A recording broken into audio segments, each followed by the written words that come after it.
Film की शुरुआत होती है 1947 में वेनिस को दिखाते हुए, जहाँ पर एक बाज कुछ परिंदों के बीच आकर बैठ जाता है और फिर अचानक उनमें से एक परिंदे पर हमला करके उसे खा जाता है। ये दरअसल एक सपना था जो हरक्यूल नाम का एक डिटेक्टिव देख रहा था, जिसे देखते ही चौंक कर उसकी आंख खुल गई। इसके बाद हरक्यूल तैयार होकर घर से बाहर निकलता है, जहाँ पर उसे मिलने वाले बहुत सारे लोगों की भीड़ लगी हुई थी, जो अपने अपने केसेस को हल करवाने के लिए हरक्यूल के पास आई थी, क्योंकि हरक्यूल ऐसे केसेस हल करता था जिनकी मिस्ट्री कोई भी हल ना कर सके। पर यहाँ वो किसी से नहीं मिलता, क्योंकि अब वो रिटायर्ड हो चुका था, काम करना उसने छोड़ दिया था। और लोगों में से एक लड़का हरक्यूल के पीछे ही आता रहता है, जिसे आकर एक पुलिस ऑफिसर रोकता है। उसने लड़के को मुक्का मारकर नीचे गिरा दिया, क्योंकि इसे हरक्यूल की हिफाजत की जिम्मेदारी मिली थी। अब हरक्यूल जब नाश्ता कर रहा था तो उसका ऑफिसर आकर बताता है कि सर, आपसे मिलने एक लड़की आई है। उसका कहना है कि वो आपकी दोस्त है और उसने ये सेब दिखाने को कहा है। जो कहकर वो हरक्यूल को सेब दिखाता है, जिसे उसने पहचान लिया। असल में ये लड़की सच में हरक्यूल की दोस्ती थी। ये काफी वक्त के बाद मिल रही थी और लड़की एक काफी बड़े राइटर या हरक्यूल की दोस्त वो राइटर उसे बताती है कि शहर की मशहूर सिंगर जिसका नाम रिवोना है, उसकी बेटी की कुछ वक्त पहले ही बड़ी अजीब तरह से मौत हो चुकी है। कहा जा रहा है कि वो बीमार थी और मरने से कुछ दिन पहले ही उसने अपनी मंगनी तोड़ दी थी। आज क्योंकि हैलोवीन है तो इस वजह से उनके घर में पार्टी है। हैलोवीन यानी ऐसा त्योहार जिसमें लोग अलग अलग होलियां बना के आती है। राइटर का कहना था कि आज रात वो लोग अपने घर में एक प्रीस्ट औरत को बुलाएंगे, जिसका ताल्लुक भूत आत्माओं पर यकीन रखने वाली फैमिली से है, जो महसूस करके बताएगी कि घर में भूत है, क्योंकि उस घर को हॉन्टेड भूतिया माना जाता है, जहाँ वो लोग भूतों से बातें भी कर सकती हैं। मैं चाहती हूँ हरक्यूल तुम लाजमी आओ, बहुत मजा आएगा और वहाँ तुम उस प्रीस्ट औरत को गलत साबित करके दिखाना कि भूतों जैसी कोई चीज नहीं होती। अब पहले तो हरक्यूल ने मना कर दिया, ये कहकर कि मैं रिटायर्ड हो चुका हूँ। पर जब उसके दोस्त ने ये कहा कि हम शाम को रिवोना की पार्टी में मिलते हैं तो वो मान गया। अब शाम को सारे लोग पार्टी में आने लगे और आज क्योंकि हैलोवीन की रात है तो बच्चों को जमा किया हुआ था। यहाँ शो के जरिए सबको बताया गया कि काफी वक्त पहले शहर में जानलेवा बीमारी फैल गई थी। डॉक्टर्स और नर्सेस ने इलाज करने के बाद बच्चों को छोड़ दिया, पर सबकी मौत हो गई। कहा जाता है कि उन बच्चों की आत्माएं आज भी इस घर में मौजूद हैं। पर आप फिक्र न करें, आज हम यहाँ पार्टी करेंगे। बच्चे काफी खुश हो गए और सब लोग एंजॉय करने लगे। अब रिवोना के सर्वेंट एक बच्चे से आकर मिली जो यहाँ के डॉक्टर का बेटा था। सर्वेंट ने उसे पूछा कि आप यहाँ क्यों और किसके साथ आए हो बेटा। इस पर डॉक्टर का बेटा कहता है कि मुझे और मेरे पापा को पार्टी में रिवोना ने ही बुलाया है। इस पर सर्वेंट हाँ में सर हिला देती है। फिर सर्वेंट आकर राइटर और हरक्यूल से मिली। यहाँ राइटर फिर से हरक्यूल को बताने लगी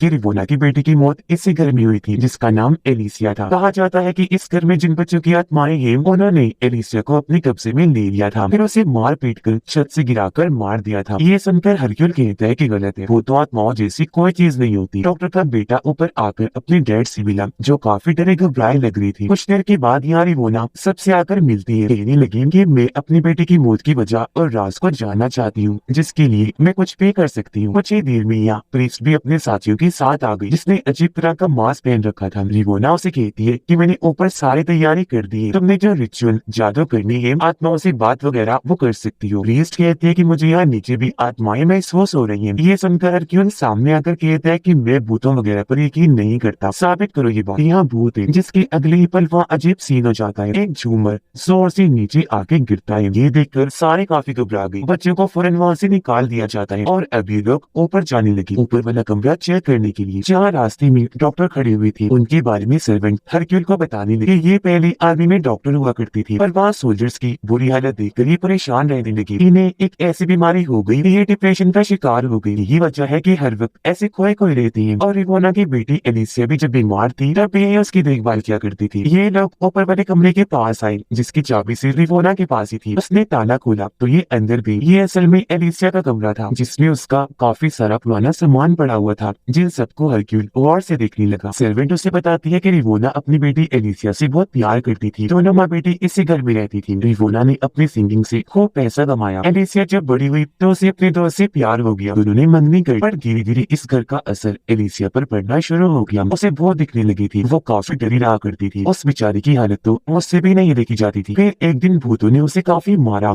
उसके जिस्म पर बड़े बड़े जख्म कर दिए, जिसके बाद उसके जिस्म पर अपना कंट्रोल किया और छत से गिराकर मार दिया। अब तभी यहाँ एलिसिया का मंगेतर भी आ गया। वो कार्ड दिखाकर पूछता है कि इस पार्टी में मुझे किसने आने की दावत दी है, हालांकि मैं आना नहीं चाहता था। रिवोना उसे कहती है कि ये पार्टी मेरी है और मैंने तुम्हें नहीं बुलाया। जिस बात को लेकर दोनों की बहस हो गई और इससे हमें अंदाजा हो गया कि ये दोनों एक दूसरे को खास पसंद नहीं करती। कुछ ही देर में सब लोग रिचुअल आत्माओं से बात करने के लिए जमा हो गई। सबको बताती है कि मैं एलिसिया की आत्मा से बात करूं और वो जो भी मुझे कहेगी वो मैं टाइपराइटर इस लिखने वाली मशीन में अपने आप ही टाइप हो जाएगा, लिखा जाएगा। जिसके बाद ये प्रोसेस जैसे ही शुरू हुआ, प्रीस्ट एलिसिया की आत्मा से बात करने की कोशिश करने लगी, जिस सबको हरक्यूल काफी गौर से देखने लगता है। एलिसिया की आत्मा कहती है कि मैं यहाँ खुद आई अपनी मर्जी से। इसके साथ उसने और भी कई सारी बातें की जो सब कुछ खुद ब खुद टाइपराइटर पे टाइप हो जाता है। ये देखकर हरक्यूल आगे आया, उसने चिमनी जैसे खोली, अंदर से एक लड़का बाहर आकर गिरता है जो असल में प्रीस्ट का ही साथी था। हरक्यूल सबको बताता है कि प्रीस्ट इसे इशारा कर रही थी और ये रिमोट की मदद से टाइपराइटर में लिख रहा था। यानी यहाँ सारा ड्रामा चल रहा है, कोई भूत वोत नहीं है और ये सबको पागल बना रही है, नाटक कर रही है। अब अचानक ही प्रीस्ट की तबीयत खराब होने लगी, कोई उसका गला घोटने लगता है जिस वजह से वो जोरों से चिल्लाने लगती है, उसकी कुर्सी तेज तेज हिलने लगती है। अचानक फिर प्रीस्ट रिवोना से बात करने लगी, कहती है कि एलिसिया को इस घर में किसी ने मार दिया था, जो देखकर रिवोना काफी घबरा जाती है और प्रीस्ट जोरों से चिल्लाने लगी। उसे सब लोग संभालते हैं, डॉक्टर उसे शांत करता है। जहाँ नॉर्मल होने की बात हरक्यूल से बात करने लगी। हरक्यूल फिर से उसे कहता है कि मैं जानता हूँ तुम नाटक कर रही हो। प्रीस्ट कहती है कि मैं कोई नाटक नहीं कर रही, इस घर में बहुत सारे राज छुपे हुए हैं जिन सबको जानने के लिए तुम्हें मेरी जगह लेनी होगी। मेरी जगह लेने के लिए तुम्हें मेरा मास्क और कोट पहनना होगा, फिर तुम्हें सब कुछ सच दिख जाएगा। इसलिए हरक्यूल मान गया। वो उसका मास्क और कोट पहनकर घर में आगे बढ़ जाता है। जब उसे प्यास लगी तो एक जगह रुककर वो पानी पीने लगा। तभी अचानक पीछे से कोई उसका गला पकड़ के हरक्यूल को डबोकर मारने की कोशिश करता है और वो बस अपने हाथ पैर ही मारता रहा। फिर अचानक रुक गया, जो देखने से लग रहा था कि हरक्यूल की मौत हो गई। लेकिन थोड़ी देर बाद जब डॉक्टर ने आकर उसे संभाला तो पता चला कि वो बस बेहोश हुआ था। हरक्यूल डॉक्टर को बताता है कि मुझे पूरा यकीन है प्रीस्ट ने मुझे मारने की कोशिश की। तभी अचानक बाहर से चिल्लाने की आवाज आई। हमने देखा कि प्रीस्ट ऊपर से आकर एक मूर्ति पर गिरी, मूर्ति की नोक जिस्म के आर पार हो गई और ऐसी प्रीस्ट की मौत हो जाती है। ये चीज सबने देख ली थी, सभी काफी डर जाती हैं। कुछ ही देर बाद एक जगह पर वो लोग इकट्ठा हुए। हरक्यूल की खराब हालत देखकर रिवोना उसे हनी शहद वाली चाय बनाकर देती है, कहने लगी कि इसे पीकर तुम्हारी हालत ठीक हो जाएगी। जब हरक्यूल ने उसे पिया तो सच में उसे काफी अच्छा महसूस हुआ। अब यह हरक्यूल सबको बड़ी गौर से देखने लगता है। उसकी राइटर दोस्त कहती है कि प्रीस्ट ने कहा था कि यह एलिसिया की बेटी की मौत हुई, तो मुझे लगता है कि इसी वजह से किसी ने उसे भी मार दिया, क्योंकि उसे सच का जो पता चल गया था। इस सिलसिले में मुझे एलिसिया की मंगेतर पर शक है, जिस पर वो फौरन बोल पड़ा कि इसमें मेरा कोई हाथ नहीं है। यहाँ प्रीस्ट के दोनों साथी अपने बॉस के मरने पर काफी दुखी हो जाती हैं। अचानक हरक्यूल उठा वो पूरे घर को बंद कर देता है, कहने लगा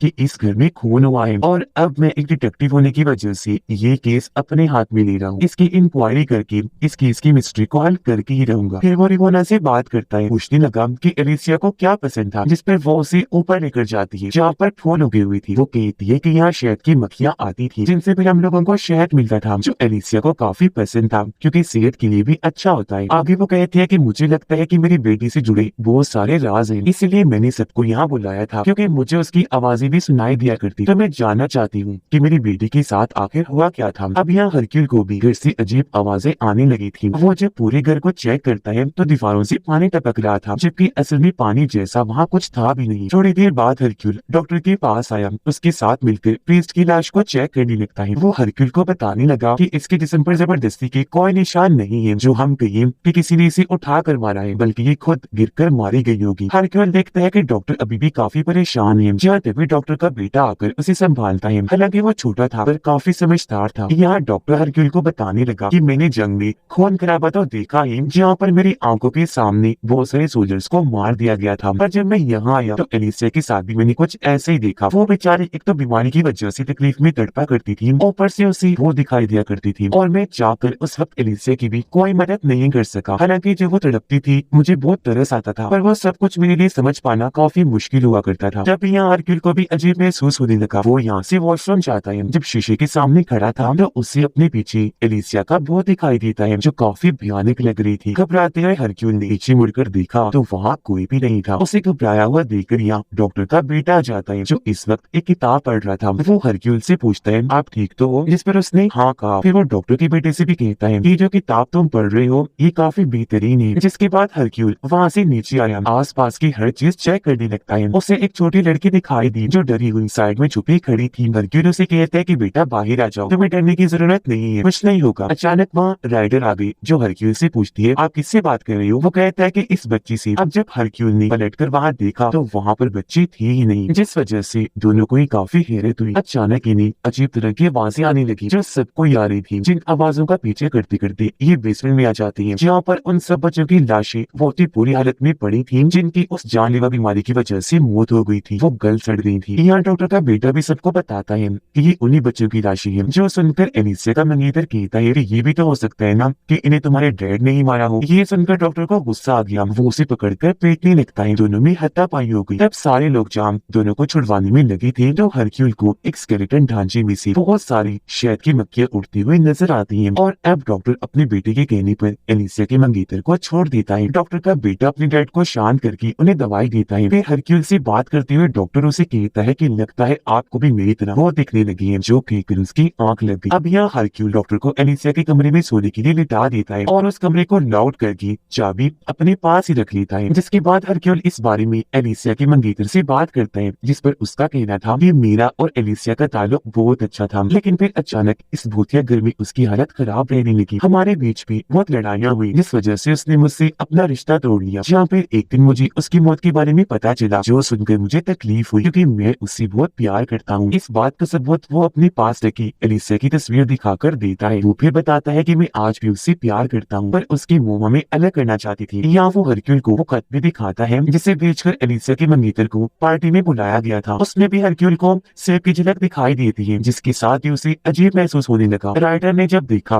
कि हरक्यूल अजीब महसूस कर रही है, तो वो उन्हें बाहर ले आई, जहाँ तभी उनके बैठने के लिए हरक्यूल का ऑफिसर कुर्सी लेकर आता है, जिस पर हरक्यूल ने उसे ही बिठा दिया। वो फिर अपने राइटर दोस्त को वहाँ पड़े सेब दिखाकर कहता है कि तुम्हें सेब कुछ ज्यादा ही पसंद है, मुझे पता है, और एलिसिया के मंगेतर के खत में भी मैंने सेब की झलक देखी थी, तो मुझे लगता है कि उसी पार्टी में तुमने ही बुलाया था। जिसके साथ यहाँ बहुत सारी चीजें साफ होती है। हरक्यूल अपने ऑफिसर साथी को कहता है कि जब एलिसिया मरी थी तुम यहाँ आए थी ना, तुमने उसकी लाश पानी में से निकाली थी, है ना? जिस पर वो हाँ में जवाब देता है। ये सुनकर हरक्यूल कहता है कि इसका मतलब तुम दोनों मुझे यहाँ लाने वाली हो और सब कुछ तुम पहले से ही जानती थी। वो राइटर को कहता है कि तुम्हारा तो मुझे यहाँ लाने का मकसद ये होगा ना कि तुम मुझे गलत साबित करो, जो मैं कहता हूँ कि भूत नहीं होते, जबकि असल में तुम्हें भी भूतों पर यकीन है कि वो होते हैं। बात यही है, पर तुमने ऐसा क्यों किया ये मुझे नहीं पता, अब तुम ही बता दो वजह। जिस पर राइटर कहते हैं कि हाँ तुमने सही अंदाजा लगाया, मैं तुम्हें गलत साबित करना चाहती थी जो तुम कहती हो कि भूत नहीं होती, क्योंकि मैंने जो 3 नॉवेल्स लिखे थे वो फेल ही गए थे, और इस बार अगर मैं तुम जैसी इतनी बड़ी डिटेक्टिव को झूठा साबित करती मैं काफी मशहूर हो जाती। ये सारी बातें सुनकर हरक्यूल उस पर इल्जाम लगाता है कि तुमने प्रीस्ट को मारा है, जिस पर वो साफ साफ मना करती है कि नहीं, उसकी मौत में मेरा कोई हाथ नहीं है, मैंने सिर्फ मशहूर होने के लिए ही तुम्हें झूठा साबित करना चाहा, इससे ज्यादा और कुछ नहीं। अचानक इन्हें फिर से आवाजें आने लगी। ये जब जाकर चेक करती है तो एलिसिया के कमरे में डॉक्टर की लाश मिलती है, जिसने अपने पेट में चाकू को साकर खुद अपनी जान ली थी, जिस वजह से डॉक्टर का बेटा काफी दुखी होता है। और अब यहाँ हरक्यूल को अपने राइटर दोस्त पर शक नहीं होता, बल्कि उन सब लोगों पर ही होता है, जिसमें वो लोग कहते हैं कि हम तो इस कमरे में गए ही नहीं, क्योंकि इसकी चाबी तो सिर्फ तुम्हारे पास ही थी हरक्यूल। ये सुनकर इवोना कहती है कि ये काम भूतों का है, जैसा उन्होंने मेरी बेटी के साथ किया था, उसे अपने कंट्रोल में कर खुद की जान लेने पर मजबूर, आज उन्होंने डॉक्टर के साथ भी ऐसा ही कर दिया। ये जानकर सब लोग यहाँ से भागने की तैयारी करते हैं, क्योंकि जाहिर है यह भूतों का खतरा है। अब यहाँ हरक्यूल सर्वेंट से पूछताछ करने लगा। वो बताती है कि जिस रात एलिसिया की मौत हुई थी उस दिन रिवोना की तबीयत खराब थी, मैं उसे सोने का कहकर एलिसिया के पास गई थी उसे संभालने, जहाँ वो काफी तड़प रही थी। हरक्यूल फौरन बोलता है फिर तुमने उसे दवाई दी होगी, है ना? जिस पर रोते हुए सर्वेंट हाँ कहती है। यहाँ हरक्यूल एलिसिया की एक तस्वीर देखता है जो वो छोटी थी, और तस्वीर में वो अपने शहद वाले फूलों के पास खड़ी हुई थी। इस बच्ची को देखकर हरक्यूल को याद आया कि तो वही बच्ची है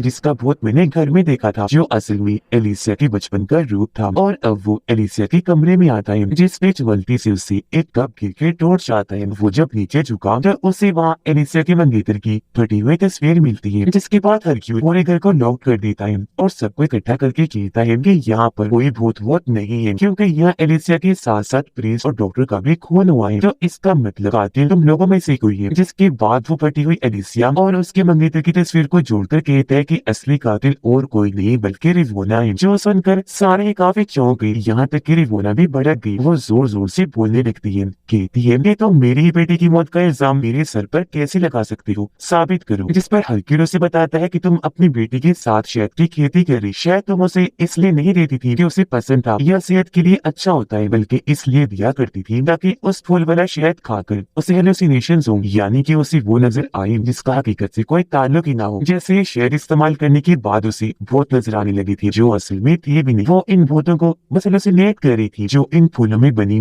एक लेयर की वजह से होता है। और ऐसा मैं इसलिए कह रहा हूँ क्योंकि ये तो मेरे साथ भी कर चुकी हो। तुमने जब मुझे शहद वाली चाय पिलाई थी तब मुझे भी भूत नजर आना शुरू हो गई थी। ऐसा तुम इसलिए कर रही थी ताकि अपनी बेटी को भूतों की हेलुसिनेशंस करवाओ। वो हमेशा डर डर के रहती थी और अपने मंगेतर से शादी करके तुम्हें छोड़ के तुमसे दूर न चली जाए, क्योंकि तुम हमेशा अपनी बेटी को अपने पास ही रखना चाहती थी। यही वजह है कि तुमने अपनी बेटी का उसके मंगेतर से रिश्ता भी तोड़वा दिया। तुम्हारे उसे रोज रोज शहद देने की वजह से वो बीमार रहने लगी। पर जिस रात उसकी मौत हुई उस दिन तुम्हारी तबीयत खराब थी। जानता हूँ तुम्हें सर्वेंट ने सोने का कहा, जिसके बाद वो एलिसिया को संभालने गई जो तड़प रही। उसकी हालत देखकर सर्वेंट ने उसे दवाई का एक चम्मच ज्यादा दे दिया तो ओवरडोज होने की वजह से उसकी मौत हो गई। ये जानकर सर्वेंट काफी दुखी हो गई, फूट फूट कर रोने लगती है। आगे हरक्यूल बताते हैं कि अगले दिन रिवोना जब तुमने अपनी बेटी को मरा हुआ पाया तो तुम्हें लगा कि उसकी मौत की जिम्मेदार तुम हो, इसीलिए तुमने खुद अपनी बेटी के जिस्म पर जख्म के निशान दिए, फिर उसे छत से पानी में गिरा दिया ताकि तुम ये साबित कर सको कि भूतों ने उसे अपने कंट्रोल में करके जान लेने पर मजबूर किया, जिसमें तुम कामयाब भी रही हो अभी तक। लेकिन फिर यहाँ आकर मेरे ऑफिसर ने तुम्हारी बेटी को पानी से निकाला, जिसके बाद डॉक्टर ने तुम्हारी बेटी की लाश का मेडिकली चेकअप किया, जिसके बाद से तुम्हें कोई ब्लैकमेल करने लगा, क्योंकि वो जान गया था कि तुम जो अपनी बेटी को शहद दिया करती थी उस वजह से उसकी मौत हुई, क्योंकि उसने जहर की तरह काम किया। तुमने ब्लैकमेलर की बातों में आकर उसे बहुत सारे पैसे दिए और आज तुम यहाँ बिल्कुल गरीब कंगाल होने की हालत में हो। और अब क्योंकि तुम ब्लैकमेलर को पकड़ना चाहती थी इसलिए तुमने इस केस से जुड़े हर इंसान को यहाँ बुलाया। फिर तुम्हें डॉक्टर पे शक हुआ कि जरूर वो ये बात जान गया होगा कि तुम अपनी बेटी को वो शहद देती थी, क्योंकि उसने तुम्हारी बेटी का मेडिकली चेकअप जो किया था। तुमने सोचा कि वो और प्रीस्ट दोनों मिलकर तुम्हें ब्लैकमेल कर रही हैं, तुमसे पैसे हथिया रही हैं, इसलिए तुमने पहले प्रीस्ट को मारने का प्लान बनाया, क्योंकि उसने ये भी कह दिया था कि एलिसिया का इस घर में खून हुआ है। तुम जब उसे मारने के इरादे से गई, पानी में डुबोकर मारना चाहती थी, तो वो मैं था, तो मुझे प्रीस्ट समझकर मार रही थी, क्योंकि उस वक्त उसका मास्क और कोट मैंने पहन रखा था। फिर जब तुम्हें एहसास हुआ कि ये मैं हूँ तो तुम वहाँ से भागकर ऊपर गई। तुमने प्रीस्ट को मूर्ति पर दे गिराया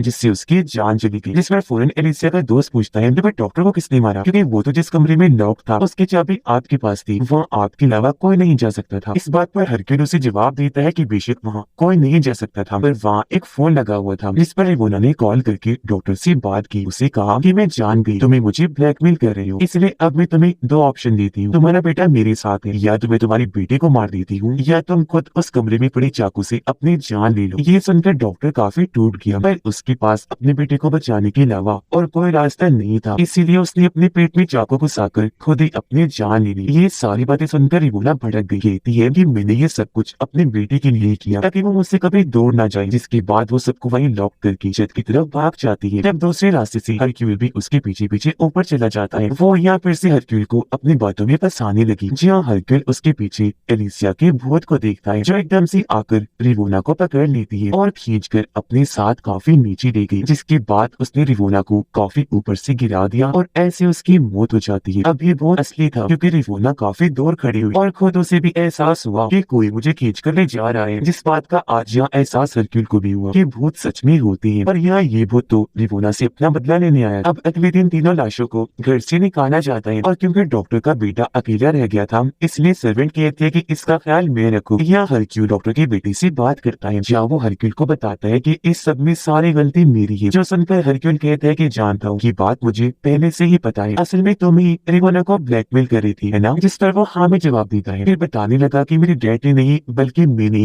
एलिसिया का मेडिकली चेकअप किया था, मुझे उसके जिस्म में उस शहद वाले जहर का पता चला और मैं फिर रिवोना को ब्लैकमेल करने लगा क्योंकि मेरे डैड डिप्रेशन का शिकार थे तो हमें पैसों की बहुत जरूरत थी और मेरे रिवोना से बहुत सारे पैसे ब्लैकमेलिंग के जरिए जमा किए हुए हैं। हरक्यूल कहता है कि अब तुम उन पैसों को पेज के साथियों पर भी खर्च करोगी जिनका अब इस दुनिया में कोई नहीं है, और मैं वादा करता हूँ तुम्हारा ये राज किसी को नहीं बताऊंगा क्योंकि तुम्हें अपनी गलती का एहसास हो गया है, तो उम्मीद करता हूँ आइंदा तुम ऐसा कोई काम नहीं करोगी, सुधर जाओगी। डॉक्टर का बेटा कहता है कि ठीक है, पर तुम्हें मेरे बारे में पता कैसे चला, जिस पर हरक्यूल जवाब देता है कि जो किताब तुम पढ़ रहे थी ना उसमें से बहुत सारे लफ्ज गायब थे, तो मैं समझ गया कि उन्हें जोड़कर ही तुम ब्लैकमेलिंग के लफ्ज बनाते हो और उस किताब के जरिए ही तुम्हें उस जहर का पता चला था। अब इस केस की मिस्ट्री हल हो गई थी, इसलिए वो सब वहाँ से निकलने की तैयारी करती है और सब हरक्यूल को आखिरी अलविदा कहती है। राइटर यहाँ हरक्यूल से माफी मांगती है कि तुम्हें मैंने अपने लिए इस्तेमाल किया, इस पर हरक्यूल कहता है कि कोई बात नहीं, पर मुझे इस केस में कुछ नई चीजें पता चली है। जो सुनकर राइटर समझ गई कि हरक्यूल हरक्यूल भूतों की बात कर रहे हैं जो इसने भी उस घर में देखी थी। फिर हरक्यूल वहाँ से ये कहकर निकल गया कि जिंदगी में और भी कई सारे राज हैं और मुझे अपने काम को अभी यही नहीं रोकना चाहिए, इन्हें रिटायर्ड नहीं होना चाहिए क्योंकि आगे मेरे लिए बहुत कुछ है। यानी कि अब उसने अपना ये काम फिर से जारी करने का फैसला कर लिया था। घर आकर वो बारी बारी उन सब लोगों से मिलता है जो अपने केस की मिस्ट्री को सुलझाने उसके पास आई थी और अब हरक्यूल अपनी जहानत से उनके भी केसेस को बआसानी हल कर लेगा क्योंकि अब नए नए केसेस की मिस्ट्री को हल करने की चाह उसमें बढ़ गई। और इसी के साथ इस फिल्म की कहानी यहीं पर खत्म हो जाती है।